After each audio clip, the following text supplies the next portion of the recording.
나눔관 여러분 반갑습니다. 오늘 말씀은 바리새인과 헤롯의 누룩을 주의하란 예수님의 말씀과 벳사다 맹인이 고침을 받고 눈을 뜨는 기사가 함께 연결되어 있죠. 마가복음의 보도기사를 보면 그 기사 한편 한편들이 서로 파편처럼 분리되어 있는 것이 아니라 아주 세밀한 의도를 가지고 연결되어 있음을 알 수 있습니다. 예수님께서는 계속 이리저리 이동하고 계시지만 6장에서 나타난 떡을 먹이시는 사건이 8장에 이르기까지 크게 서사적으로 연결되어 있습니다. 떡이란 큰 주제고리 안에서 장로들의 전통 논쟁, 그리고 수로보닉의 여인 사건, 칠병이어로 이어지면서 귀먹어서 듣지도 못하는 자가 나무었고, 오늘은 또 보지 못하는 맹인이 눈을 뜨는 사건에까지 이어지고 있는 것이죠.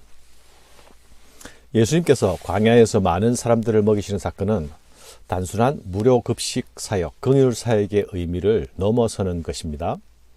떡을 주시는 예수님께서 바로 생명을 주시는 하나님이심을 드러내시는 사건이죠. 예수님의 자기 계시의 방편으로서의 기적과 표적 사건입니다. 오늘 말씀도 칠병이어 사건에 이어지는 떡이란 주제를 매개로 바리새인과 헤롯의 누룩을 주의하라는 예수님의 말씀으로 이어집니다. 제자들이 떡 가져오기를 잊었음에 배에 떡 한 개밖에 그들에게 없더라. 예수께서 경고하여 이르시되 삼가 바리새인들의 누룩과 헤롯의 누룩을 주의하라 하시니 제자들이 서로 수군거리기를 이는 우리에게 떡이 없음이로다 하거늘. 사랑하는 여러분, 예수님이 보여주시는 자기 계시 앞에서 눈먼 자와 같은 반응을 보이는 사람들은 비단 바리새인들만이 아닙니다. 제자들도 동일한 아쉬움을 보이고 있습니다. 예수님은 5,000명을 먹이시고 또 4,000명을 먹이시는 기적을 보였었는데도 불구하고 제자들은 여전히 먹는 떡의 문제에 사로잡혀 있습니다.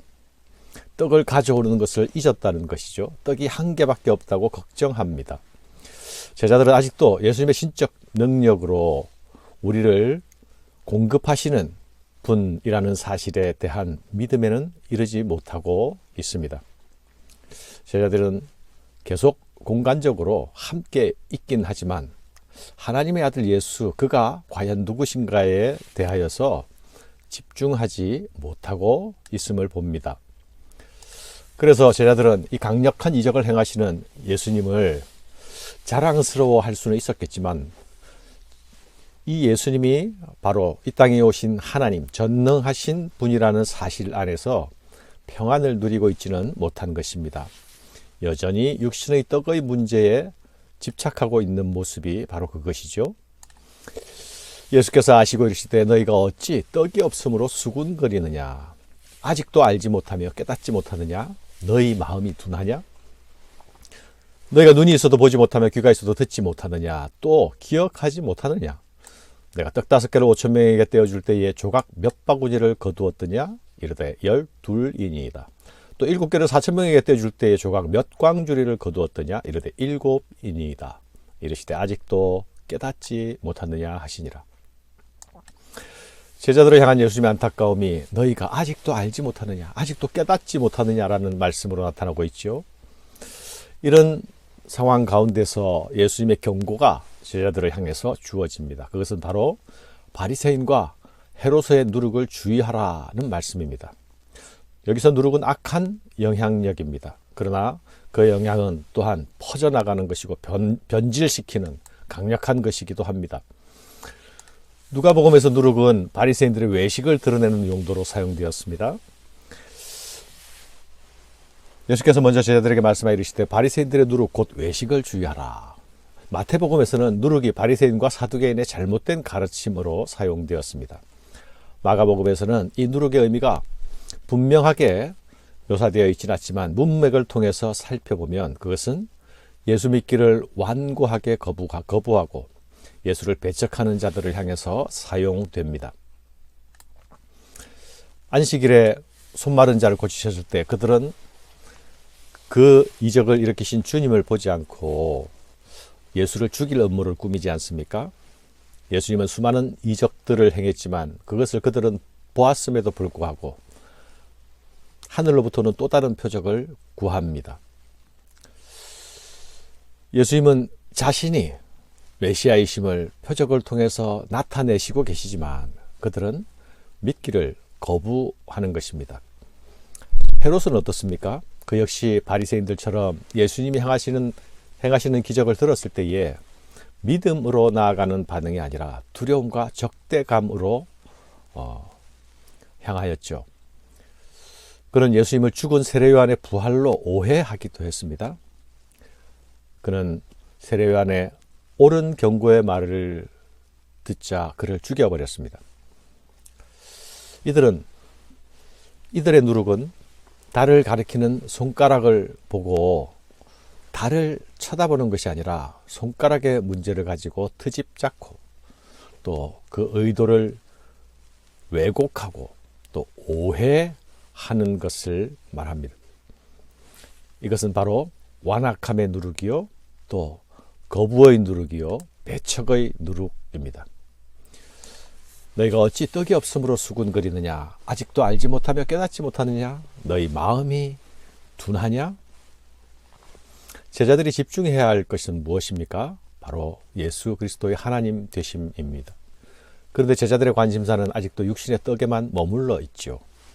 이런 제자들을 향해서 너희는 눈이 있어도 보지 못하고 귀가 있어도 듣지 못한다 말씀하고 계십니다. 바로 너희가 맹인이요 너희가 귀머거리라 말씀하시는 것이 아닙니까? 영적 불구에 있는 사람들은, 영적 무감각에 있는 사람들은 바리새인들 뿐만이 아니라 제자들도 똑같다 책망하시는 것입니다. 사랑하는 여러분, 제자들은 아직 제자가 되어가고 있는 중입니다. 진행형입니다. 제자로 부르심을 받은 이후로 진정한 제자로 만들어져 가고 있는 중입니다. 그래서 아직 제자들은 예수님이 이 땅에 오신 메시아요 하나님의 아들임을 믿는 믿음과 지식에는 이르지 못했습니다. 그래서 제자들의 지금 상태는 바리새인들의 영적 상태 그것과 유사하다 할 수 있습니다. 그러나 여러분, 제자들이 그 바리새인들과 분명하게 다른 지점이 있습니다. 이것은 아주 중요합니다. 바리새인들은 예수님을 배척하고 공격하는 편에 서 있지만 제자들은 예수님을 적대시하지 않고 예수님 편에 서 있습니다. 예수님을 따르고 있고 예수님과 함께 배워가고 예수님께 훈련을 받고 있는 중에 있습니다. 예수님의 제자들을 향한 경고는 아직도 육신의 관심사에만 사로잡혀 있는 그 제자들이 불신앙으로 빠져드는 것을 막기 위한 경고입니다. 하늘의 일을 계속 보여주고 계신데도 불구하고 그것을 땅의 것으로만 바라보고 땅의 시각으로만 이해한다면 결코 믿음에 이를 수가 없는 일이기 때문입니다. 사랑하는 여러분, 지금 우리의 주요 관심사는 떡을 얻는 문제입니까? 아니면 생명의 문제입니까? 주님께 생명의 은혜를 얻고도 우리 신앙의 육신의 문제로 또 영적인 것을 땅의 것으로 환원해버린다면 주님의 경고는 바로 우리가 들어야 할 경고가 되지 않겠습니까? 예수님은 이것을 둔한 마음이라고 지적하고 계시죠. 둔한 마음은 또한 굳어진 마음입니다. 이 둔하고 굳어진 마음은 예수님에 대하여 보아도 보지 못하고 들어도 듣지 못하게 만듭니다. 영적 불구와 무감각 상태에 이르게 하는 것입니다. 사랑하는 여러분, 오직 내 관심과 내 필요의 각도에서만 예수님을 바라본다면 엉뚱한 결론에 이를 수 있습니다. 제자들과 같이 계속 예수님과 함께 있으면서 동문서답을 하는 지경에 머물러 있을 수 있습니다. 예수님께서 벳세다 맹인을 고치시는 사건은 제자들의 더딘 영적 변화에 대한 설명을 하고 있는 것이죠. 예수님의 치유는, 맹인에 대한 예수님의 치유는 두 단계로 나타나고 있습니다. 그런데 이 두 단계로 나타나는 이유는 예수님의 치유의 능력이 부족해서 1차 시술을 한번 하고 아직 완전하지 않으니까 또 2차 시술을 한 그런 것이 아니죠. 이 치유가 두 단계로 이루어지는 것은 영적으로 닫힌 눈이 열리게 되는 단계와 과정을 우리에게 보여주는 것입니다.